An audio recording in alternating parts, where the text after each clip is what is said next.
Hi. Creativity finds a way. ശരിയല്ലേ? നമുക്ക് മുന്നോട്ട് പോകണം എന്ന് അല്ലെങ്കിൽ ചെയ്യണം എന്നൊരാഗ്രഹം, നമുക്ക് കൂടുതൽ നല്ല നല്ല ക്രിയേറ്റിവിറ്റി രൂപീകരിക്കണം എന്നുള്ള നമ്മുടെ ആക്ഷനാണ് നമ്മളെ മുന്നോട്ട് കൊണ്ടുപോകുന്നത്, നമ്മളെ വഴിതെളിക്കുന്നത്. അതൊരു എക്സ്ക്യൂസല്ല. ഒരു ഓവനില്ലാത്തത് നമ്മുടെ സ്വപ്നം ബേക്ക് ചെയ്യാതിരിക്കാൻ കാരണമാകരുത് ഒരിക്കലും. ഓവനില്ലാതെയും നമുക്ക് ബേക്ക് ചെയ്യാൻ സാധിക്കും. പലർക്കും തോന്നും എനിക്ക് ഓവനില്ല, ടൂൾസ് ഇല്ല, മിക്സറില്ല.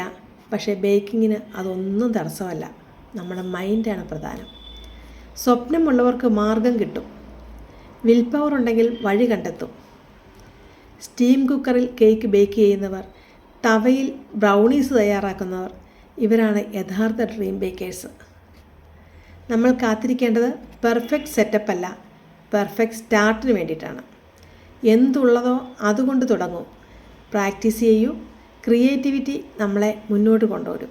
ക്രിയേറ്റിവിറ്റി കൊണ്ട് മാത്രമാണ് നമുക്ക് മുന്നോട്ട് പോകാൻ സാധിക്കുന്നത്. അപ്പം ഒരു ശരിയായ ബേക്കറിന് ഒരിക്കലും വെയിറ്റ് ചെയ്ത് നിൽക്കാൻ സമയമില്ല.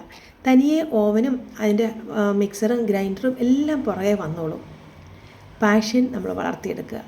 ആ പാഷനോടുകൂടി മുന്നോട്ട് പോയാൽ നമ്മൾ ഒരു യഥാർത്ഥ ബേക്കറായി മാറാൻ നമുക്ക് സാധിക്കും.